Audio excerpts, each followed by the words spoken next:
কতগুলো চোরের জন্য রাজ্য সরকার এইভাবে কতগুলো মানুষের ভবিষ্যৎ নষ্ট করছে, এর থেকে খারাপ কিছু হতে পারে না। মানে উপরওয়ালা, মানে আমার মনে হয় ওই বলে না, উপরওয়ালাকে ঘর মে দের হ্যায় লেকিন আন্ধের নেই, নিশ্চয়ই এরকম কোনো জাজমেন্ট আমরা পাবো।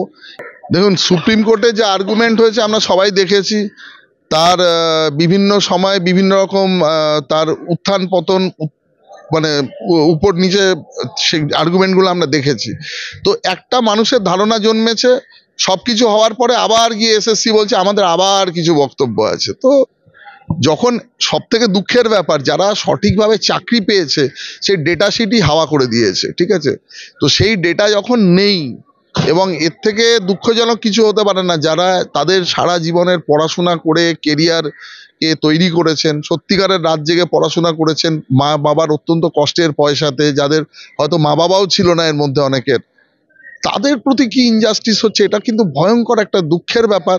এবং তার জন্য এবং সেক্ষেত্রে আমরা চাইবো যেন একটিও নিরপরাধ লোকের, মানে ইন্ডিয়ান কনস্টিটিউশনের যেটা আমাদের মূল মন্ত্র বা লিগাল সিস্টেমের, যে একজনও নিরপরাধ যেন শাস্তি না পায়, সেটা যেন হয়। দেখুন, রাজ্য সরকার তো সবকিছুতেই, মানে আজ পর্যন্ত একটা তদন্তেও, মানে যেমন ধরুন সারদার যেমন চিটফান্ডের তদন্ত ওরা মেনে নিয়েছিল যে আমাদের লোক চুরি করেছে, সেটা তো মানে, তারপরে সারদা হলো, অন্যান্য বিভিন্ন স্ক্যাম বেরোলো, শিক্ষাক্ষেত্র, স্বাস্থ্যক্ষেত্র, আপনি চলে যান খাদ্য দপ্তর, যাতে হাত দেবেন, দমকল, যাতে হাত দেবেন চুরি হয়েছে, অ্যাডমিটেড ফ্যাক্ট। এটা নিয়ে নতুন করে গবেষণা করার কোনো জায়গা নেই। একটা জিনিসই আমরা বলতে পারি, যে চুরিটা হয়েছে প্রাতিষ্ঠানিক চুরি। তো মুশকিল হচ্ছে যে 5,000 হয়েছে না 10,000 হয়েছে না 15,000 হয়েছে আমরা বলছি না, কিন্তু রাজ্য সরকার কি অ্যাকশন করেছেন, রাজধর্ম কি পালন করেছেন, এটা ভীষণ ইম্পর্টেন্ট। আজকে যে কোনো ঘটনা, দেখুন সমাজ এমন আজকে কলঙ্ক মুক্ত হয়নি যেখানে একটা চোরেরও কোনো মানে জন্ম হবে না, বা সমাজ পুরো মানে করাপশন ফ্রি থাকবে, বা কোথাও কোনো অপরাধ ঘটবে না। কিন্তু অপরাধ হলে যাকে আমরা ম্যান্ডেট দিয়ে পাঠিয়েছি রাজধর্ম পালনের জন্য, সে কিভাবে রিয়াক্ট করছে সেটা খুব ইম্পর্টেন্ট।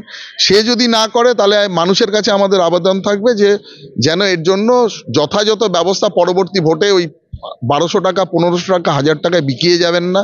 আপনাদের ভবিষ্যৎ আপনারা নিজেরাই নষ্ট করছেন। এই কেসের তদন্ত যেহেতু শেষ হয়নি, সিবিআই ইডি তদন্ত করছে, আমি এ ব্যাপারে কোনো এখনো মন্তব্য করব না। আগের ফাইনাল আউটকাম, ফাইনাল চার্জশিট আসুক। কিন্তু যা যা তথ্য আমরা পেয়েছি, অবশ্যই সিবিআই আমরা আশা করব যে ফাইনাল যে চার্জশিট দেবেন সেটা অত্যন্ত মানে একটা সঠিক চার্জশিট হবে, যেখানে কোনো অপরাধী যেন ছাড়া না পায়। সব থেকে বড় কথা, একটা নিয়ে কেউ কিন্তু আলোচনা করছে না, একজনও বলছে না এই রাজ্য সরকারের তরফ থেকে বা যারা সরকার চালাচ্ছে বা তাদের নেতা মন্ত্রীরা, যে আমাদের যারা চুরি করেছে তাদের থেকে জঘন্য ব্যক্তি কেউ নেই এবং আমরাই তাদের শাস্তি দেবো। মানে সুপ্রিম কোর্ট, একবার হাইকোর্ট, তারপরে একে লয়ার নিয়োগ করা, নতুন পাল্টে দিয়ে দেওয়া, তাদের জন্য কে আছে? কেউ নেই।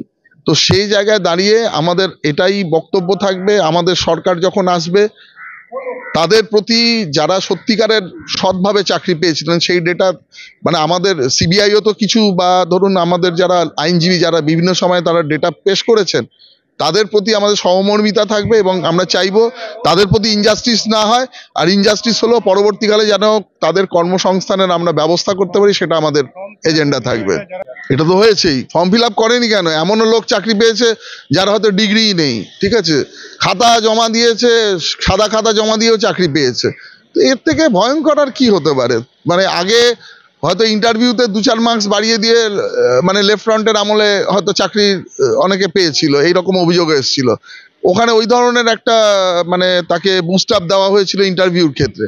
ইন্টারভিউ বোর্ডে হয়তো চেনাশোনার ব্যাপারটা, মুখ চেনার ব্যাপারটা থাকতো, কিন্তু তাকে যোগ্যতা প্রমাণ করে আসতে হতো। এ তো মানে কোনো ব্যাপারটাই স্বচ্ছ নয়।